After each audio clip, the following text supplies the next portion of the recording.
ফজরের নামাজের পরে সূরাতুল ইয়াসিন তেলাওয়াত করলে আল্লাহ তাআলা তাকে 10টি পুরস্কার দান করবেন। সুবহানাল্লাহ। সূরাতুল ইয়াসিন এর অনেক ফজিলত রয়েছে, এটা অনেক গুরুত্বপূর্ণ একটি সূরা। এটা কোরআনুল কারীমের 36 অর্থাৎ 36 নম্বর সূরা। এই সূরাতুল ইয়াসিন হচ্ছে সর্বশ্রেষ্ঠ একটি সূরা। এই সূরার অনেক ফজিলত রয়েছে, ব্যাপক ফজিলত রয়েছে। প্রিয় মুআজ্জাজ মুহতারাম, এই সূরাতুল ইয়াসিন আমরা তেলাওয়াত করব। যদি আমরা না পারি আমরা অবশ্যই মুখস্থ করে আমরা পড়ার চেষ্টা করব ইনশাআল্লাহ। এটা আমরা পড়ব ফজরের নামাজের পরে। আজকে এমনও যুবক ভাই আছে, এমনও মুরব্বী বাবাজিরা আছে, এই যে এখন শীতের সময় আসতেছে, অনেকেই ফজরের নামাজই পড়বে না, ঠিক কিনা? অনেকেই ফজরের নামাজই পড়বে না। ফজরের নামাজ পড়বেন, কারণ ফজরের নামাজের যেই সময়টা, এটা একটা বরকতময় সময়। এই বরকতময় সময়ের জন্য আল্লাহর হাবিব আল্লাহর কাছে দোয়া করেছেন উম্মতদের জন্য। বুখারীর বর্ণনায় আসছে, আল্লাহুম্মা বারিক লি উম্মতি ফি বুকুরিহা।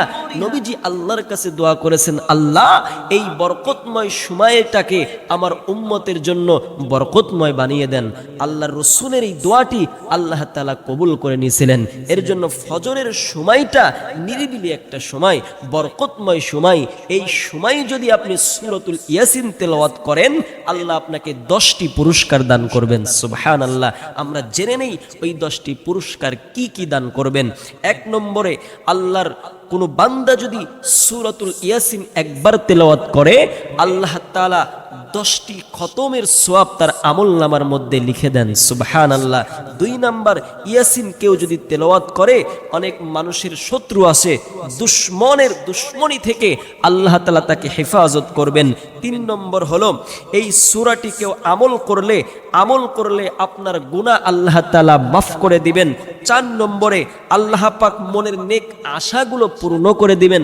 আমাদের মনের কত আশা, কত বেদনা, আমরা যদি আল্লাহর কাছে জানাই, এই সূরাটি পড়ার পরে আল্লাহ অবশ্যই মনের নেক আশাগুলো পূর্ণ করে দিবেন।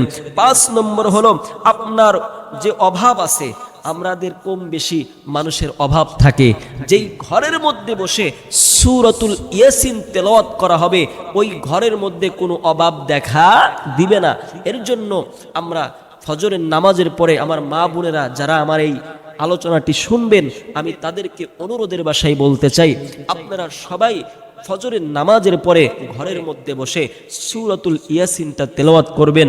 ইনশাআল্লাহ ওই ঘরের মধ্যে কোনোদিন অভাব দেখা দিবে না। 6 নাম্বার হলো, আল্লাহ আপনাকে বিপদ থেকে রক্ষা করবে। আমরা কম বেশি বাবা, আমরা বিপদের মধ্যে পড়ি কি পড়ি না? আমরা বিপদের মধ্যে পড়ি। এই বিপদ থেকে আল্লাহ আপনাকে আমাকে রক্ষা করে দিবেন যদি সূরাতুল ইয়াসিন আমল যদি আমাদের মধ্যে থাকে। 7 নম্বর হলো, যে ব্যক্তি ফজর পর ইয়াসিন পাঠ করবে, তার টেনশন দুশ্চিন্তা আল্লাহ তাআলা মুক্তি দান করে দিবেন। দেখেন, আমাদের মধ্যে অনেক রকমের টেনশন কাজ করে। মেয়ের জন্য টেনশন, জমি জমার জন্য টেনশন, বিবির জন্য টেনশন, পরিবারের জন্য টেনশন, এই যে কত রকমের টেনশন আছে, টেনশন আমাদের মধ্যে কাজ করে বাবা। এই টেনশন থেকে মুক্তি পাওয়ার একটা দোয়া শিখায়া দিলাম, সেটা হচ্ছে সূরাতুল ইয়াসিন।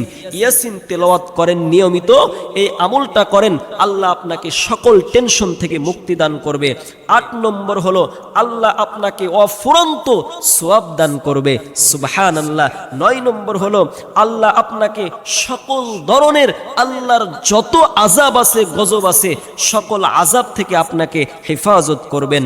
10 নম্বর, কেউ যদি সূরাতুল ইয়াসিন পাঠ করে, আল্লাহ তাআলা এই আমলটা কতই সুন্দর, যতই ফজিলত পড়ি ততই ভালো লাগে প্রিয় বাবাজিরা আমার। 10 নম্বর হলো, কেউ যদি সূরাতুল ইয়াসিন তেলাওয়াত করে, আল্লাহ তাআলা তাকে শাহাদাতের মর্যাদা দান করবেন। সুবহানাল্লাহ।